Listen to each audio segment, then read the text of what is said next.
Lurdas yra įsikūręs Prancūzijos pietvakariuose Pirenų kalnų papėdėje. Kasmet šį vos 18 000 gyventojų turinti miestelį aplanko per 5 milijonus piligrimų, kurie atvyksta iš viso pasaulio sekti Bernadetos žingsniais ir išgirsti Masabjelio mergaitės gerąją naujieną paskleistą 1858 vasarį.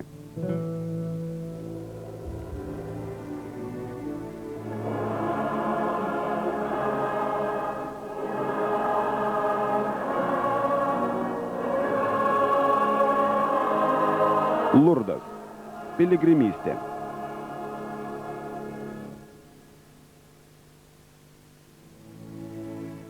Around 1840-aisiais Lurdas buvo mažas kaimelis. Tiesa, jis įsikūrė strategiškai svarbioje vietoje 7 slėnių sankirtoje, kur stovi senoji Laprodono pilis, daugybės svarbių istorinių įvykių liudininkė.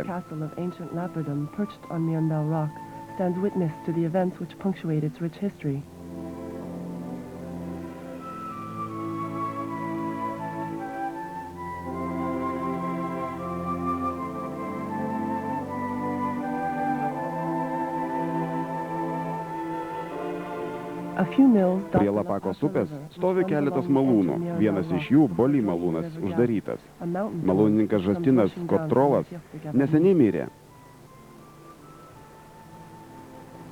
Malūnas be malūnininko yra bevertis dalykas, todėl Žastino našlė Klara pasiūlo François Soubirous vesti jos vyriausią dukterį Bernadetą.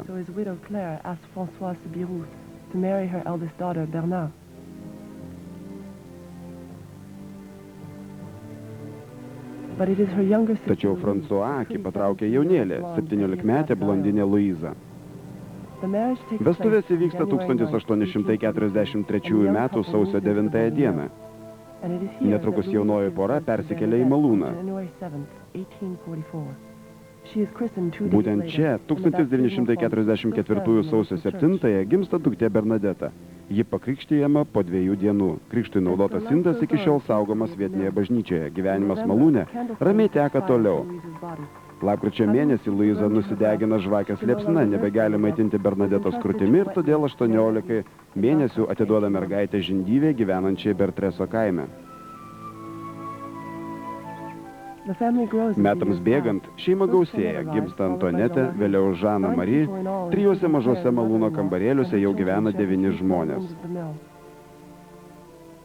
1848 dėl vietos stokos uošvė šeima priversta ieškotis kitos gyvenamosios vietos. Pagaliau malūnui pradeda vadovauti François. Tačiau Soubirous šeimai trūko verslininkų gyslelės. Nestokodami dosnumo ir gailesčio, jie neretai pirkėjai pridėdavo papildomą svarą miltų arba parduodavo kreditan. Padidėjus konkurencija labiau pablogino reikalus. 1854-aisiais nebegalėdama susimokėti skolų, šeima priversta palikti malūną. Anksčiau buvę neturtingi, dabar jie tapo skurdžiais. Benamiai ir beturčiai 1857-aisiais jie galų gale randa prieglobstį Kašo, sename apleistame kalėjime. Sąlygos baisios, tačiau net ir gyvendami skurde ir nešvaroje Soubirous nepraranda vilties, kad vieną dieną ateis geresni laikai. François tampa samdomų darbininkų, Luiza verčiasi skalbimu, bet nedidelių uždirbamų pinigų toli gražu nepakanka vaikams išmaitinti. Kad maitinti reikėtų viena burna, mažiau 13-metė Bernadeta pasisamdo tarnaitę pas Bertrese gyvenančią buvusią savo auklę.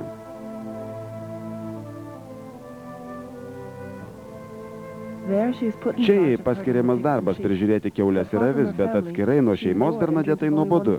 Jis svajoja grįžti į Lurdą, lankyti mokyklą ir mokytis katekizmo. 1858 sausį Bernadeta sugeba įtikinti savo tėvus leisti ją lankyti nemokamos Nevero vienuolyno seserų rengiamas pamokas. 1858 vasario 11 vyksta pirmasis apsireiškimas. Bernadeta ir jos sesuo Antonetė ir draugė Beluma renka smalkas Masabjelio oloje, naudojame kaip kiaulidė. Norint ją pasiekti, reikia basomis kojomis perbrėžti upelį. Nusiaudama batus, Bernadeta staiga išgirsta tylų šnabždesį, dvelkianti tarsi lengvas vėjelis. Pakėlusi akis, savo didžiam nustebimui ji pamato baltai apsirengusią moterį apgaubtą šviesos. Moteris šypsosi jai ir peržegnoja. Apstulbusi Bernadeta pradeda melstis kartu su ja. Grįždama namo, sutrikusi Bernadeta apie įvykį papasakoja nieko nemačiusiai seseriai. Antuanetė viską papasakoja mamai. Luisa labai supyksta, uždraudžia mergaitėms kada nors sugrįžti prie uolos. Tačiau sekmadienį vasario 14 Bernadeta gauna savo tėvo leidimą ir grįžta ten kartu su keletu jaunų mergaičių. Moteris pasirodo antrą kartą. Bernadeta apšlaksto ją šventu vandeniu ir ištaria, jei tave siuntė Dievas, pasilik, jei neišnyk. Moteris pasilieka ir Bernadeta taip giliai pasineria į fantastiško džiaugsmo ekstazę, kad ją sunkiai pavyksta grąžinti iš vizijų pasaulio į realybę.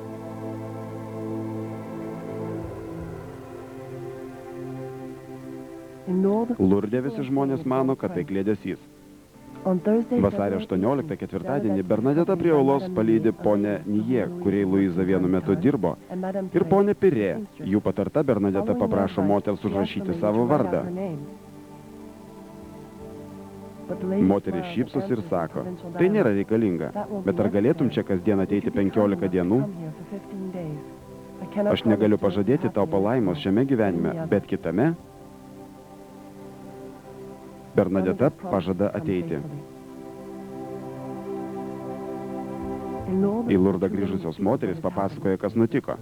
Vasario 19-ąją apsireiškimą stebi 8 žmonės.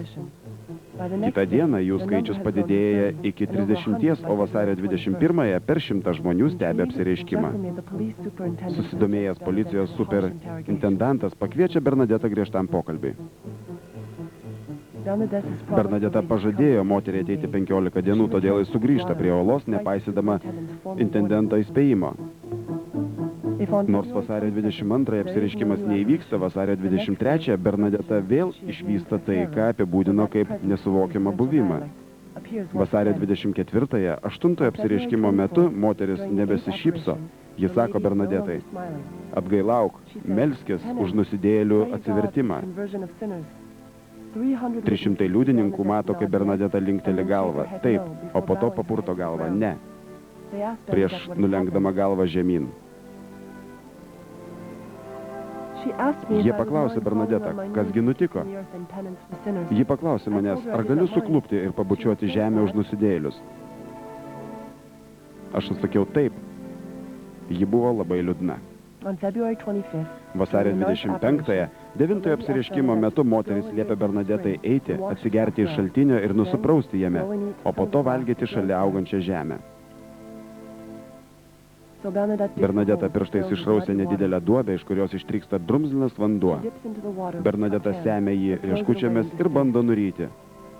Tačiau pasišlikštėdama išspjauna 4 kartą, pasėmusi vandens, ji vis tik nuryja didelį gurkšnį, po to prausėsi purvinu vandeniu, pamačiusi ištepliotą Bernadetos veidą, minė įsiunta.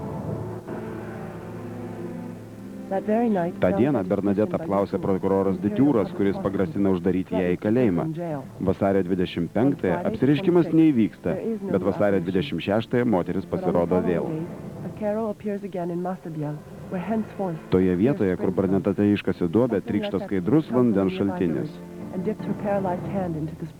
Katerina Lapie ateina ir paneria į šaltinį savo paralyžiuotą ranką, ji tampa pirmuoju žmogumi, stebuklingai išgydytų Lurde.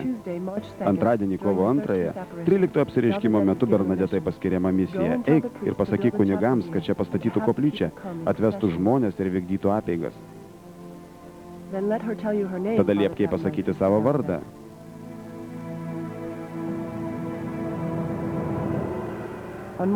Kovo 3-ąją moteris paprašo dar sykį, bet tėvas Parama kartoja, tegu pasako mums savo vardą ir tegu padaro taip, kad toje oloje esantis rožių krūmas pražystų. Kovo 4-ąją pasklinda gandas, kad moteris pasirodys ir padarys stebuklą. 10 000 žmonių susirenka prie olos, bet nieko panašaus neįvyksta. Tesėdama pažadą, nuo kovo 5 iki kovo 24 Bernadeta susilaiko nuo ėjimo į Masabielį. Ketvirtadienį, kovo 25-ąją, ji vėl pajunta nenumaldamą norą eiti prie olos. 4 kartus ji prašo moters pasakyti savo vardą. Galų gale, sudėjusi rankas maldą ir žiūrėdama į dangų, moteris ištarė, aš nekaltas prasidėjimas. Nesuprasdama šių žodžių reikšmės, Bernadette kartoja juos visą laiką, eidama pas tėvą Parama. Jis apstulbęs. Bernadette negrįžta į Olą iki balandžio 7-osios. Ta diena per 1000 žmonių stebi žvakės stebuklą. Iš minios išsiskiria skeptiškai nusiteikęs gydytojas ir atidžiai stebi Bernadetę, kuri matydama viziją ilgai laiko rankas žvakės liepsnoje, nejusdama jokio skausmo. Apžiūrėjęs jos rankas, jis nepastebi jokių nudegimo žymių.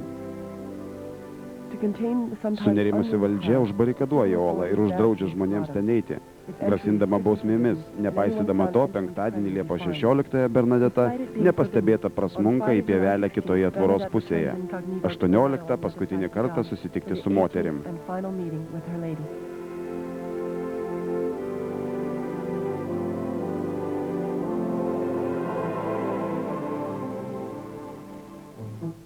On July 28, 1858 Liepos 22-ąją jo ekscelencija vyskupas Leonaras liepė ištirti Lurdo įvykius.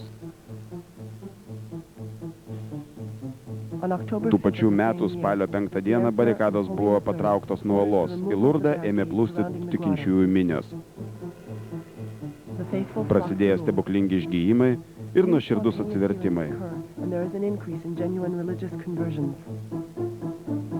Laboratorijoje atlikti šaltinio vandens tyrimai nieko nepaaiškino. Tai paprastas geriamas vanduo be jokių ypatingų savybių.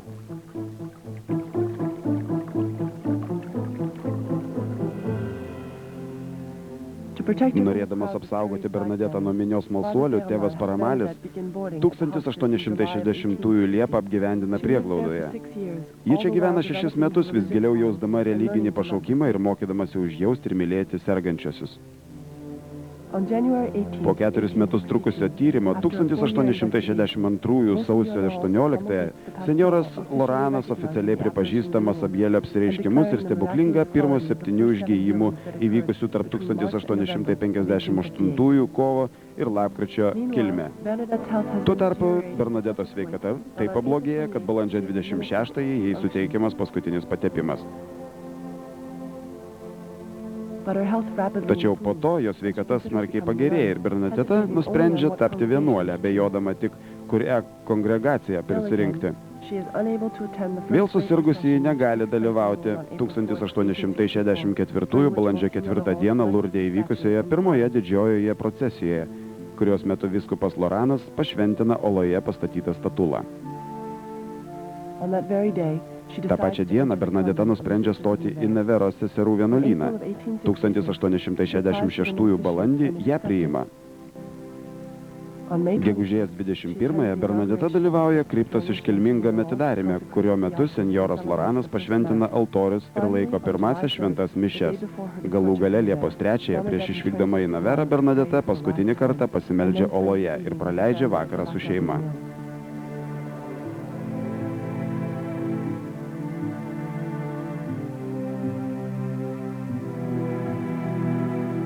Bernadette atvyksta į vienuolyną 1866 Liepos 7 dienos vakarą. Kitą dieną vyriausioji vienuolė susirinkus visam vienuolynui paprašo Bernadetos paskutinį kartą papasakoti apie apsireiškimus. Paskutinį sykį atlikusi šį viešą liudijimą, Bernadette pasineria į tylą ir pradeda religinį pasiruošimą. Liepos 29-ąją ji priima abitą ir tampa seserimi Marija Bernadette. Ji labai serga ir 1866 spalio 25-ąją pirmą sykį duoda įžadus, būdama mirties akivaizdoje. Tačiau netrukus jos sveikata staigiai pagerėja, apstulbindama vyriausiąją vienuolę.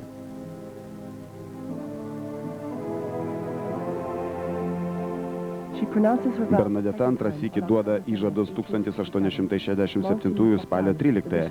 Nevero vyskupas monsinjoras Fokalis jo pagrindinę misiją nurodo maldą. Iš tikrųjų, jauna vienuolė prieglaudoje talkina vyriausiai slaugiai. 1870 balandžio 12 slaugė susirga ir Bernadette užima jos vietą. Artimiausius 2 metus ji atsidavusi dirba šį darbą.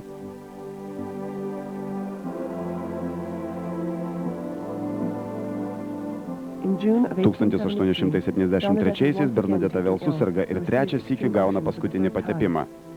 Išgijusi vėl tampa paprasta padėjėja, nes į jos vietą paskirta kita vienuolė.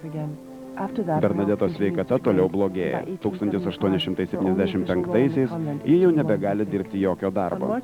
1879 kovo 28 jos būklė tampa kritiška, bet ji atsisako priimti paskutinį patepimą. Bernadeta miršta balandžio 16, trečiadienį po ilgos agonijos. Ji palaidota Švento Juozapo koplyčioje. 1909-aisiais, praėjus 30 metų po Bernadetos mirties, popiežius Pijus X paragino pradėti Bernadetos paskelbimo šventąją procesą. Po 3 ekshumacijų, parodžius stebėtiną Bernadetos palaikų išsilaikymą, 1925 balandžio 18 ji buvo paskelbta palaimintąja, o 1933 gruodžio 8 popiežius Pijus XI paskelbė ją šventąją. Šiandien Bernadetos kūnas ilsisi stiklinėme karste Švento Džildaro vienuolyno koplyčioje.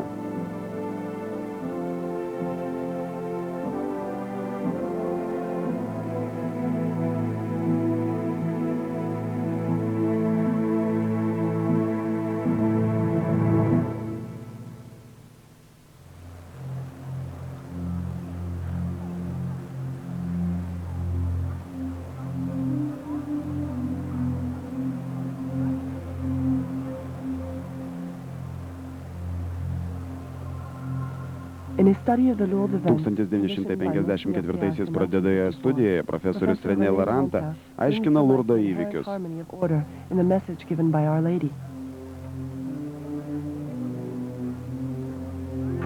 Malda ir tylus susimąstymas sekė pirmąjį apsireiškimą.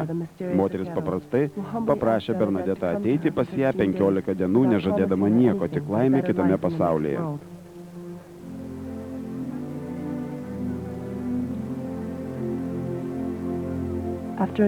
Po tylaus mąstymo periodo moteris moko Bernadetą melstis ir atgailauti. Galų gale jie atskleidžia savo vardą.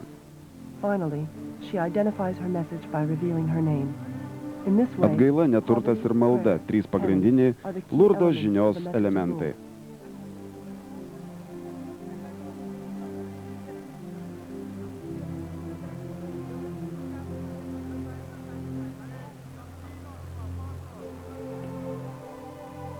Neturtas. Bernadeta Subiru yra silpna, neturtinga, beveik neraštinga ir vis dėlto būtent ji, neturtingiausia iš vargšų, yra išrinktoji.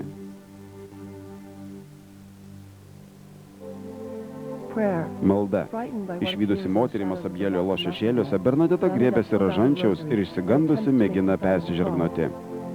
Galbūt jos maldos žodžiai skurdus, galbūt malda tyliai sumurmėta, tačiau ji tikra ir nuoširdi.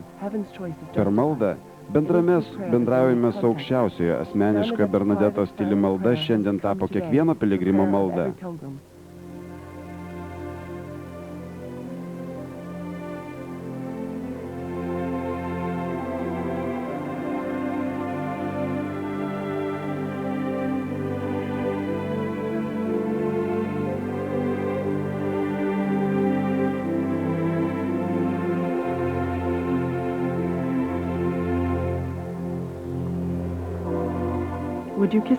Ar pabučiuosi žemę ir atgailausi, kad įvyktų nusidėjėlio atsivertimas? Atgaila ir atsivertimas – 2 žodžiai, kuriuos Biblijos kalboje reiškia tą patį nusigręžimą nuo nuodėmės ir atsigręžimą į Dievą. Atgaila sudėtingas dalykas, reikalaujantis gilaus atgailavimo ir visiško atsidavimo Dievui. Atgailos simbolis šiandieninėje bažnyčioje, taip pat kaip ir Biblijoje, pavyzdžiui, sekant kryžiaus kelią, yra paprastas kelias vedantis į realybę, visišką atsivertimą širdyje. Bernadeta atsiduoda atgailai 9 apsireiškimo metu, iškasdama šaltinį. Kristaus kančia – išbandymas vedantis į prisikėlimą. Piligrimai gali išgyventi šią kančią dvasiškai, sekdami kryžiaus kelią.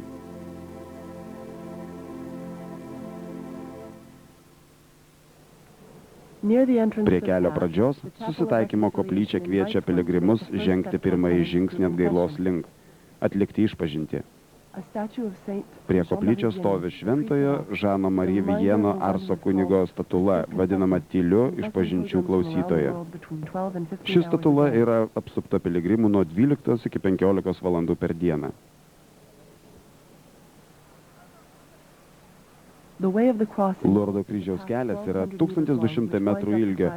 Jis kyla Ešpyro kalnu. 150 statulų, pasakojančių apie Kristaus kančią, buvo pastatytos nuo 1901 iki 1912 metų. 13 stotyje esantis kryžius buvo atgabentas iš Šventosios žemės 1885 metais.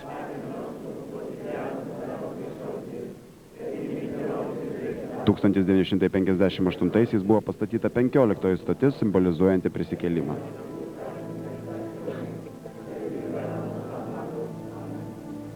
Je vous salue Marie, pleine de grâce, le Seigneur est avec vous. Vous êtes bénie entre toutes les femmes, et Jésus, le fruit de vos entrailles, est béni.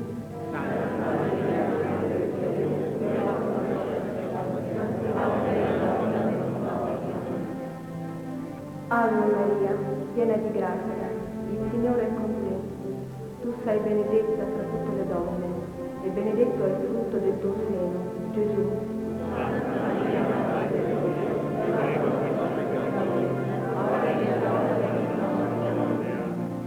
Dios te salve María, llena eres de gracia, el Señor es contigo. Bendita tú eres entre todas las mujeres, y bendito es el fruto de tu vientre.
Liturgijoje krikštijimo metu vanduo yra naudojamas gimtai nuodėmei nuplauti. Nuosabėlio šaltinio vanduo visų pirma simbolis naudotas skaisčiosios mergelės Marijos. Kartodami Bernadetos veiksmus, piligrimai apvalo savo kūną ir sielą.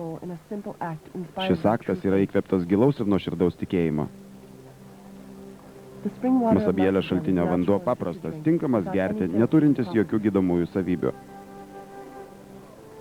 Nepaisant to, po pirmojo išgyjimo įvykusio Kotrin La Tapi jau užregistruota per 3700 nepaaiškinamų išgyjimų. Tik 65 iš jų bažnyčios pripažinti stebuklingais. Prieš tokį paskelbimą atliekamas ilgas tyrimas, vykdomas 10 metų ir ilgiau. Visų pirma, išgyjusi žmogų apžiūri tarptautinę autoritetingų medikų komisiją prieš perduodamą bylą šventinimo komitetui.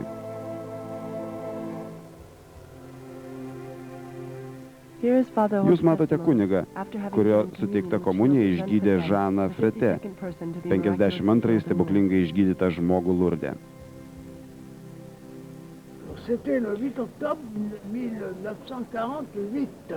Tai įvyko 1948 spalio 8 pusę 8 vakaro. Buvo laikomos šventosios mišios sergantiems prie Šventos Bernadetos altoriaus. Atėjo metas dalinti komuniją.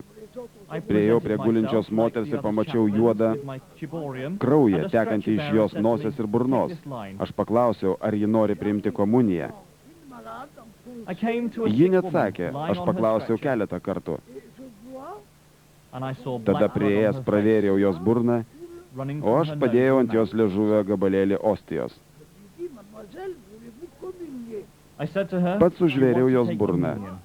Tada atsitiko tai. Tai, kas neleidžia abejoti, stebuklingų išgyjimų.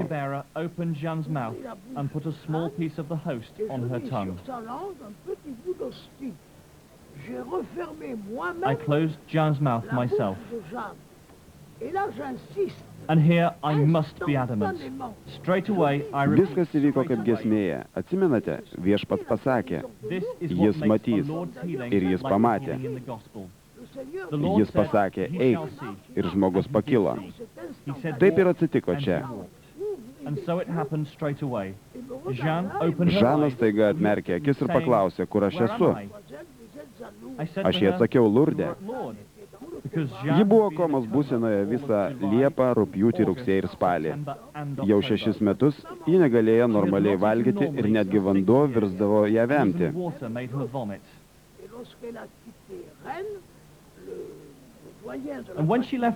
Kai ji paliko ligoninę, ją prižiūrėjęs medicinos fakulteto dekanas pasiūlė furgoną įdėti karstą, nes ji nebeilgai gyvens. Žana Fretel. Aš be abejo nepamenu komunijos. Aš pamenu olą, kurioje gulėjau. Staiga pajutau, kad kažkas laiko mano rankas ir mėgina mane pakelti. Pasukau galvą, bet nieko nepamačiau. Ir vėl pajutau 2 nematomas rankas. Tai buvo labai keistas jausmas. Ir tai buvo išgydymo pabaiga. Mano išgydymas laikomas eucharistiniu. It was just an impression. 2 invisible hands touched my stomach, and that was the end of my cure. At that moment, when there were 2 stages in a cure, it was always the first that counted. So I've always been counted as a Eucharistic healing. Būtent taip viskas ir vyko.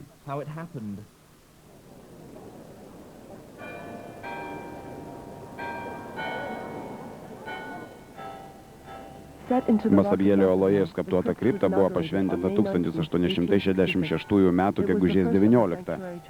Tai pirmoji šventykla Lurde. Prie įėjimo kabo Švento Pijaus X portretas. Į šią vietą žmonės ateina garbinti švento sakramento.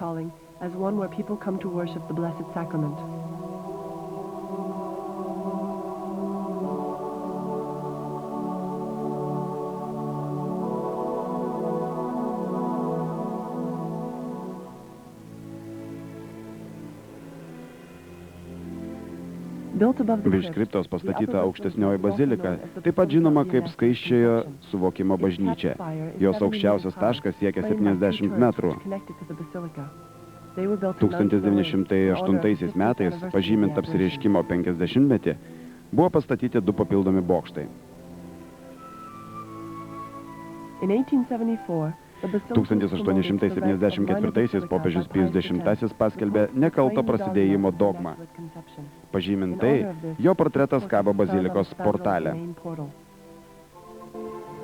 Nors bazilika atidaryta 1857 Paryžiaus vyskupas oficialiai paskelbė ją nekalto prasidėjimo 1876. Gotikos stiliaus bažnyčia turi 19 stiklinių vitražo langų, pasakojančių Skaisčiojo suvokimo istoriją. 10 koplyčių langai iliustruoja apsireiškimų ir piligrimystės istoriją.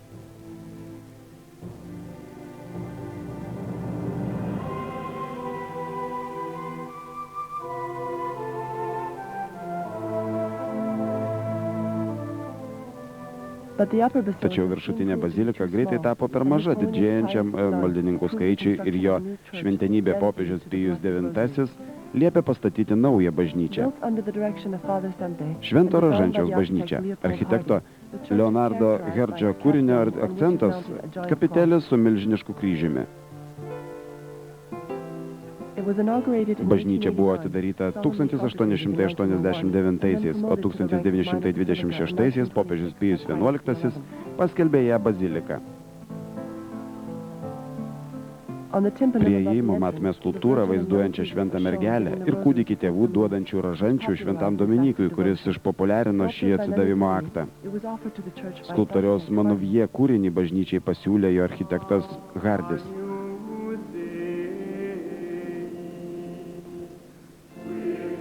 Graikiško kryžiaus formos bažnyčia vainikuoja kupolas puoštas Edgaro Makseno sukurtomis mozaikomis.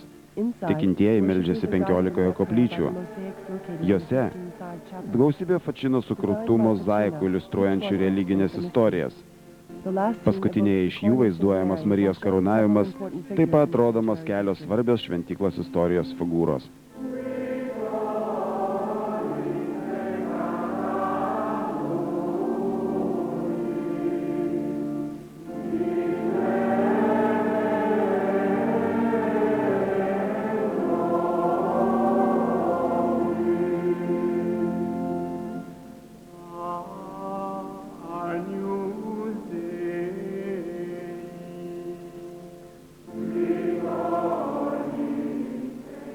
In 1956-aisiais vis didėjant piligrimų antplūdžiui buvo įrengta milžiniška požeminė bažnyčia. Daugiau nei 1 kvadratinio kilometro plotą užimančioje bažnyčioje gali tilpti per 25 000 maldininkų.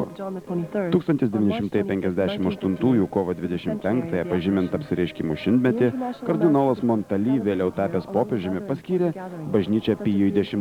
Čia laikomos tarptautinės šventos mišios už sergančius, o taip pat vyksta kiti svarbus susibūrimai, tokie kaip tarptautinės kareivių mišios ar chorų suvažiavimai, kurių metu mišių giesmės gieda per 9 000 dainininkų iš viso pasaulio.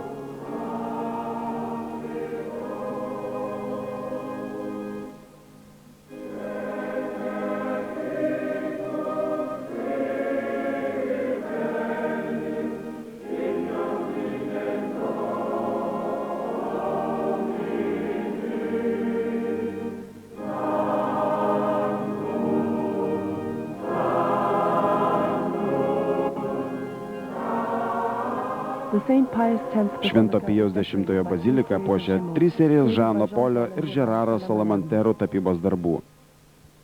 Pirmoji serija vaizduoja 18 apsireiškimų ir yra paremta Renė Margoto piešiniais.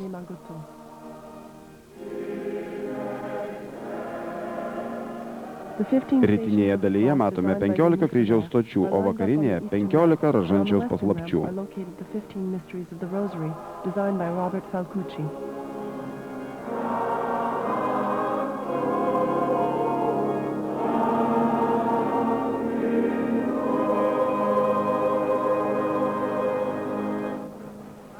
Galų gale naujausia bažnyčia buvo pastatyta toje vietoje, kur Bernadeta paskutinį sykį išvydo savo viziją. 1988 kovo 25 atidaryta Šventos Bernadetos bažnyčia yra amfiteatro formos ir talpina apie 5 000 žmonių. Dauguma didelių piligrimų susirinkimų vyksta čia. Be to, kiekvieną rudenį bažnyčia priima Prancūzijos vyskupų konferenciją.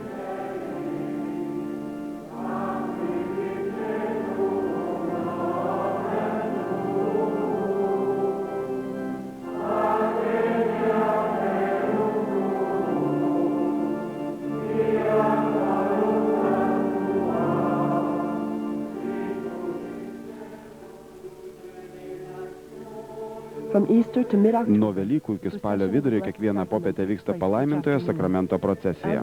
Pajudėjusi iš Olos, ji baigėsi Švento Rožančiaus bazilikoje, kur vyksta sergančiųjų palaiminimas.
Je le veux, sois guéri. Seigneur, guéris-nous. Seigneur, guéris-nous. You who said to the leper, I want it, be healed. Lord, heal us. Lord, heal us. Kunigų procesija visomis kalbomis kartoja: Dieve, išgydyk mus. Señor, cúranos de nuestros males.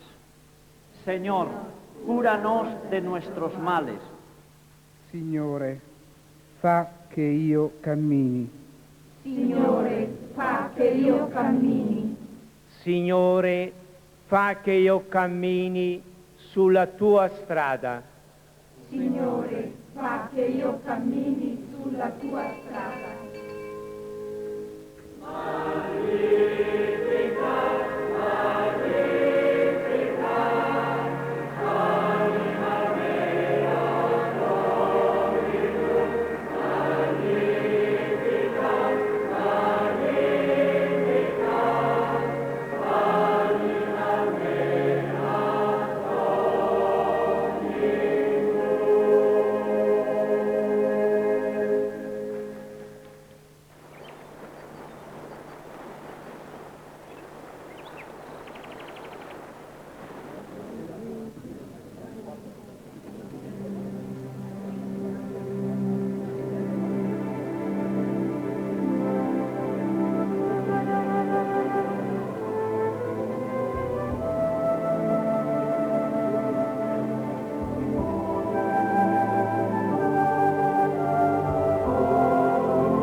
Fakelų procesija suvienyje piligrimus ir sugriauna visus barjerus.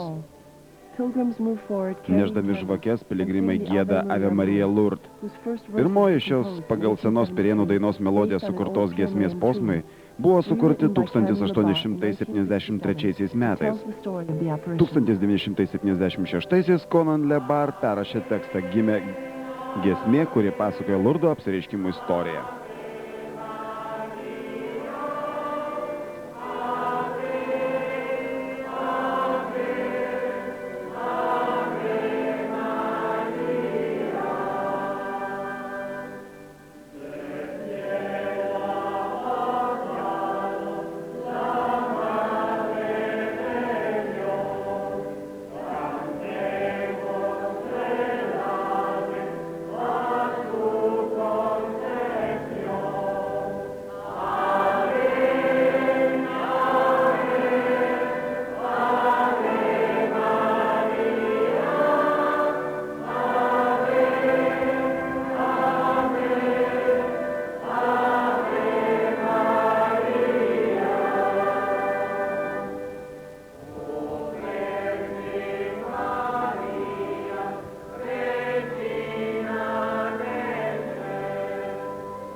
Ištisus metus, naktį ir dieną milijonai žvakių dega prie olos, palaikydami maldą gyvą.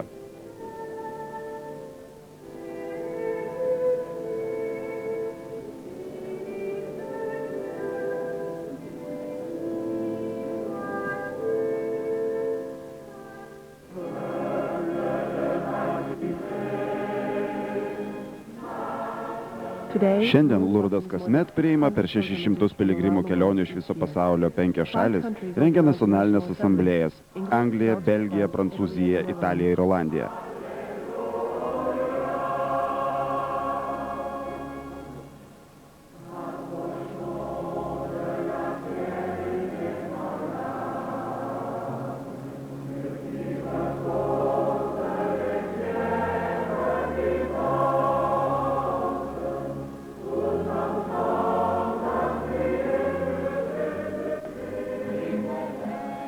Kareiviai, čigonai ir net jūreiviai rengia piligrimystės kelionės, dalyvius vienyje profesinės, socialinės ar etninės savybės.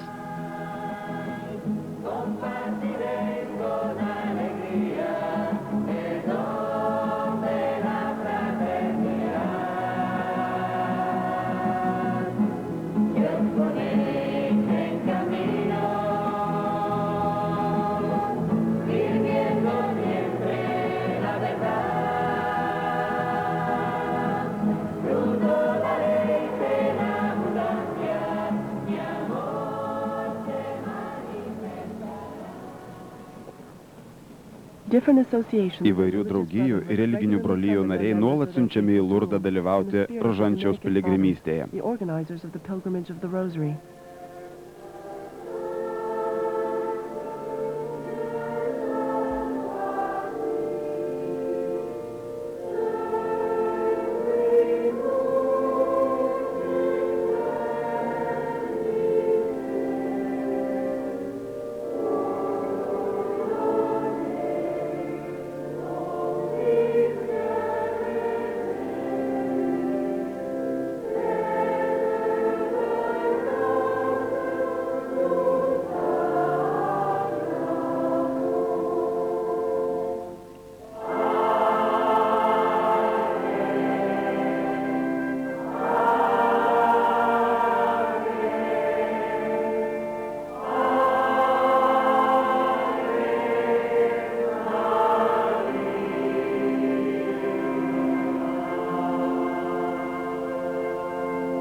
Prie įėjimo į šventyklas įsikūręs forumas, kuriame visą reikiamą informaciją gauna jaunimo grupės, sergantieji, individualiai keliaujantis piligrimai. Šventyklos taip pat turi specializuotas patalpas sergantiems, tokias kaip Centrų ligoninė, Šventos Bernadetos ligoninė ar neseniai atidaryta Arquette de Notre Dame. Notre Dame centras pakeitė visas kitas gydymo įstaigas pastatytas daugiau nei prieš šimtmetį. Jos buvo nuolat tobulinamos, norint suteikti sergantiems kuo geresnės sąlygas, bet vis tiek atėjo laikas, kai reikėjo pastatyti naują centrą. They've always tried to refurbish and make things better, but there comes a time when it becomes necessary to build a new welcome center.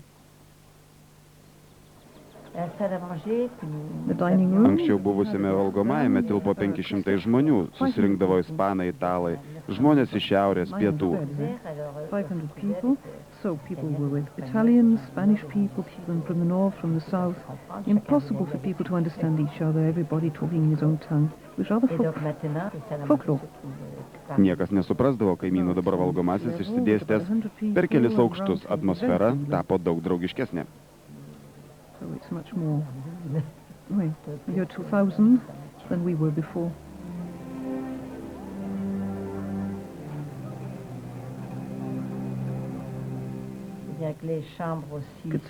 Kambariai čia iš tikrųjų jaukus.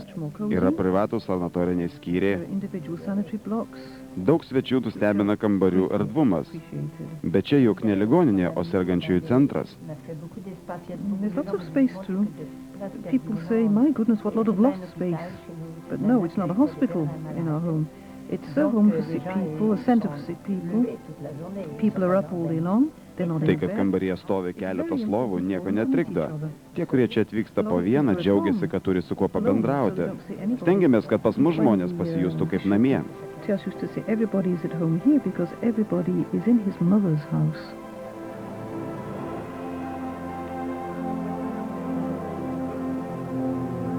Būdama vienuolyne, Bernadeta pageidavo, kad jos palaikus galėtų matyti piligrimai. 1954 buvo pradėtas statyti miestelis varguoliams. Monsinjoras Žionas šį darbą patikėjo Žanui Ridarui, katalikų draugijos prezidentui. 1956 miestelis įkurtas šalia jaunimo stovyklos atvėrė duris. Nuo to laiko jis priėmė šimtus šiandieninių Bernadetų, bedarbius, invalidus, žmonės atsidūrusius už socialinės sistemos ribų.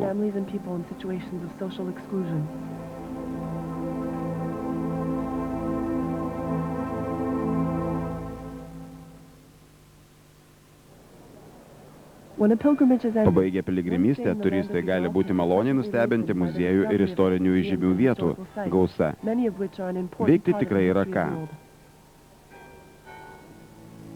Bernadetos muziejus, įkurtas šalia šventyklos sienos, eksponuoja dokumentus, fotografijas ir įvairius daiktus susijusius su Bernadetos ir šventųjų istorija.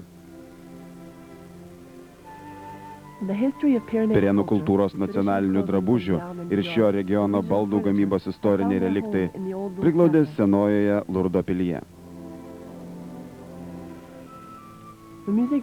Lurdo vaško muziejuje rasite 18 skulptūrų grupių, atspindinčių Bernadetos ir Kristaus gyvenimo scenas. Natūralaus dydžio Leonardo da Vinčio šedevro paskutinė vakarienė kopija, nepamirštama apsilankymo muziejuje dalis. Lurdo muziejus atkuria kasdienybės atmosferą, tų laikų, kai gyveno Bernadeta. Mažojo Lurdo muziejuje dokumentais pagrįsti maketai leidžia tikintiesiems susidaryti įspūdį, kaip Lurdas atrodė prieš 150 metų. Liaudies muziejus eksponuoja nuostabes kaimo gyvenimo scenas.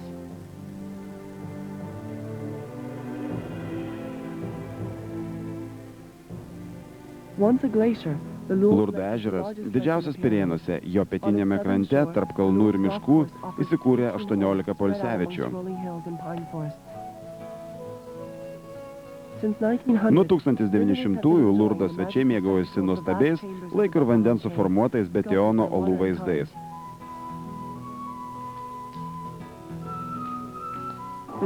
Funikulierius pakelia turistus į 1000 metrų aukštį ir leidžia apžvelgti nuostabią Lurdo panoramą.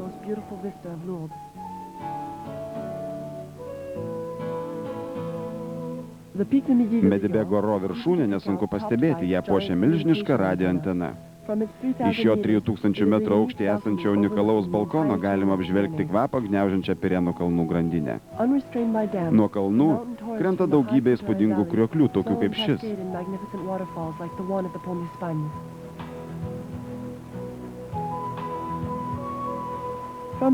Iš čia slidinėjimo keltuvas užkelia turistus į slėnį, besirimentį į įspūdingiausią Pirėnų viršukalnę.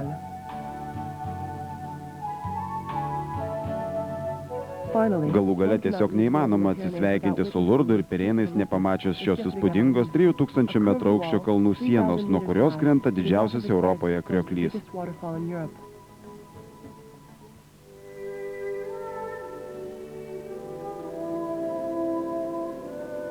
Pabaigęs kelionę, piligrimas neretai grįžta namo pasijutęs kitų žmogumi. Tegu tikinčiojo sunku gyvenimo kelią visada lydi Bernadetos malda. Maldauju Jėzų, suteik man gerumo, nuolankumo, kantrybės, nusižeminimo, kad išverčiau skausmą, kankinantį mano širdį. The bread of humility, the bread of obedience, the bread of charity, the bread of patience, to endure the sorrows that suffer my heart.